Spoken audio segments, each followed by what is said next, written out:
Welcome to special analysis. నేను రమ మండవ. ఈరోజు అనాలిసిస్లో భాగంగా మనం తీసుకోబోతున్న టాపిక్ ఏంటంటే, ఈరోజు అనాలిసిస్కి నేను ఒక టైటిల్ పెట్టడం జరిగింది.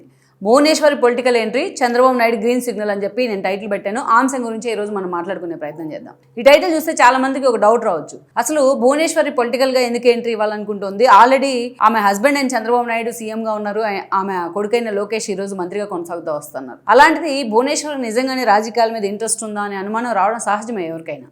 కానీ ఇటీవల కాలంలో భువనేశ్వర్ వేస్తున్న అడుగులు దాన్నే నిజం చేస్తూ ఉన్నాయి. మనం చూసినట్లయితే వేస్తున్న అడుగులే కాదు, ఆమె మాట్లాడుతున్న మాటలు కూడా ఆమె పొలిటికల్ ఎంట్రీ గురించి చాలా ఆసక్తితో ఉన్నారన్న అంశాలని బయటపెడుతూ ఉన్నాయి. మనం చూసినట్లయితే ఫ్రీక్వెంట్గా భువనేశ్వరి కుప్పం పర్యటనకు వెళ్తూ ఉన్నారు. కుప్పంలో ఎన్టీఆర్ ట్రస్ట్ తరపున ఆ ట్రస్టీ హోదాలో ఆమె అనేక కార్యక్రమాలని, డెవలప్మెంట్ యాక్టివిటీస్ చేస్తూ ఉన్నారు. ఎలిప్ గ్రూప్తోని టైఅప్ అయ్యి మహిళా సాధికారకు సంబంధించి అనేక కార్యక్రమాలు చేపడుతూ ఉన్నారు. వీటన్నిటితో పాటు ఇక్కడ మనం చూసినట్లయితే ఆమె అటు ప్రభుత్వ కార్యక్రమాలను కూడా కొన్ని ఇనిషియేట్ చేసే ప్రయత్నం, ప్రభుత్వ కార్యక్రమాలను కూడా అక్కడ స్థానిక మహిళలకు కానీ స్థానిక ఉన్న ప్రజలకు కానీ వివరించే ప్రయత్నం చేస్తూ ఉన్నారు. చంద్రబాబు నాయుడు ముఖ్యమంత్రి హోదాలో ఆయన బిజీగా ఉన్న పరిస్థితుల్లో కుప్పంని ఆమె పర్సూ చేస్తూ ఉన్నారు. ఏ ఇష్యూ వచ్చినా ఆవిడే పరిగెత్తా ఉన్నారు. లైక్ మంగళగిరిలో కూడా మనం చూస్తూ ఉన్నాం. లోకేష్ పూర్తి స్థాయిలో మంత్రి హోదాలో ఆయన బిజీ అవుతూ ఉంటే మంగళగిరిని ఓన్ చేసుకునే ప్రయత్నంలో ఈరోజు బరామిని ఉన్నారు.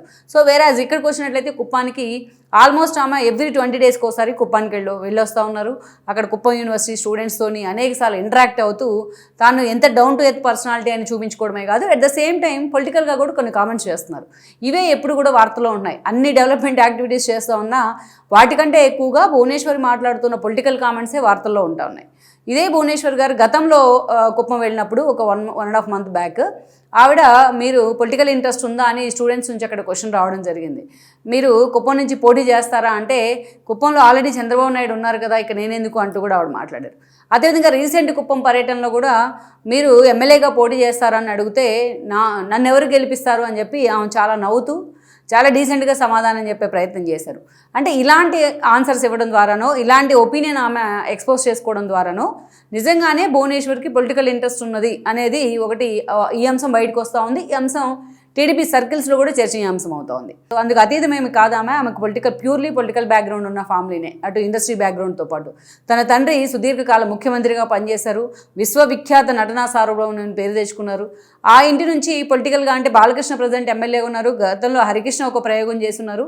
ఆ తర్వాత భువనేశ్వర్ సోదరైన పురంధరేశ్వరి కేంద్ర మంత్రిగా కూడా పనిచేశారు, ఎంపీగా కూడా పనిచేశారు, ప్రజెంట్ ఎంపీగా కూడా ఉన్నారు. అలాగే తప్ప అంటే ఎస్పెషల్లీ మహిళల్లో ఎన్టీఆర్ పుట్టిన వాళ్ళ ఆడపడుచుల్లో ఓన్లీ పురంధరేశ్వరి మాత్రం ఎంపీగా కొనసాగుతూ వస్తున్నారు. బట్ ఆ తర్వాత ఆ స్థాయిలో అయితే ఎవరు బయటికి రాలా. ఇప్పుడు భువనేశ్వర్ మాత్రం మనం చూస్తే డే 1 నుంచి కూడా అంత సీరియస్గా రాజకీయాల్లో ఇన్వాల్వ్ అయిన పరిస్థితి అయితే లేదు.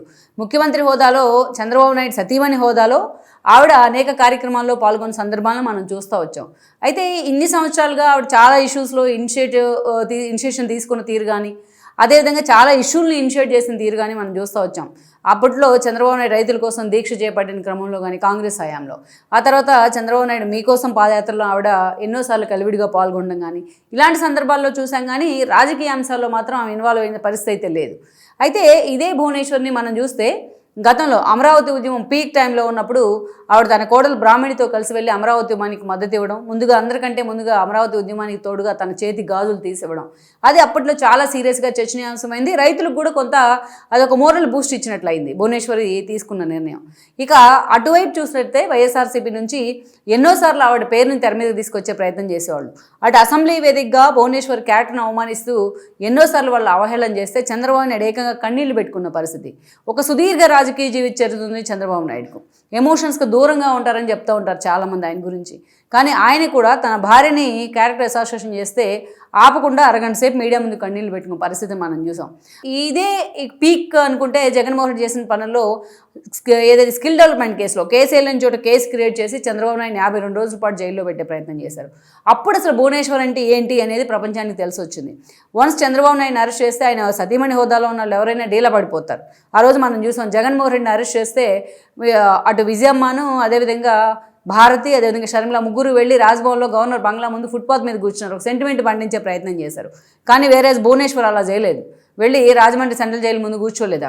ఆవిడ అదే స్ఫూర్తితో రాజమండ్రిలోనే ఉండి క్యాడర్ మొత్తానికి కూడా ఒక బూస్ట్ ఇచ్చే ప్రయత్నం చేశారు. తన కలిసిన వాళ్ళు డీలా పడిపోతుంటే వాళ్ళకి ధైర్యం చెప్పే ప్రయత్నం చేశారు. అదేవిధంగా నిజం గెలవాలి పేరుతోని యాత్రను కూడా చేపట్టడం జరిగింది. చంద్రబాబు నాయుడు ఆ రోజు జైలు నుంచే లెటర్ రాశారు, తన భార్యను కూడా ఆశీర్వదించండి అని చెప్పేసి. అలా అంత ధైర్యంతో ఆ ముందడుగు వేసే ప్రయత్నం చేశారు. చంద్రబాబు నాయుడు ఆ అరెస్ట్ వెనుకున్న హిడెన్ ఎజెండాను పూర్తిగా ఎక్స్పోజ్ చేసే ప్రయత్నం చేశారు. అందుకే ఆవిడ నిజం గెలవాలి పేరుతో యాత్రకు వెళ్తే ఎక్కడికి వెళ్ళినా బ్రహ్మరథం పట్టిన పరిస్థితి. ఆవిడ యాత్ర ప్రారంభించిన వారం రోజులకే చంద్రబాబు నాయుడు రిలీజ్ అయిన పరిస్థితిని కూడా మనం చూసాం. అప్పుడే చర్చకు వచ్చింది, భువనేశ్వరి నిజంగానే పోటీ చేయబోతున్నారనే చర్చ జరిగింది, బ్రాహ్మణి గురించి చర్చ జరిగింది. కానీ వాళ్ళు ప్రత్యక్ష ఎన్నికల్లో పోటీకి మాత్రం దూరంగా ఉండిపోయారు. అటు హెరిటేజ్ బాధ్యతలు ఉన్నాయి, ఇటు ట్రస్ట్ బాధ్యతలు ఉన్నాయి. అందుకే వాళ్ళు దూరంగా ఉండిపోయారు. కేవలం అక్కడక్కడ ప్రచారంలో మాత్రమే వాళ్ళు కనిపిస్తూ వచ్చారు.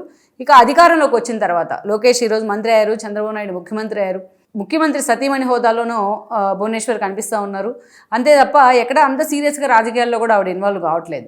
అయితే ఎట్ ద సేమ్ టైం ఈరోజు కుప్పం మీద ఇండివిజువల్గా చంద్రబాబు నాయుడు ఫోకస్ పెట్టలేకపోతున్నారు కాబట్టి ఆ బాధ్యతను ఆవిడ తీసుకుంటూ ఉన్నారు.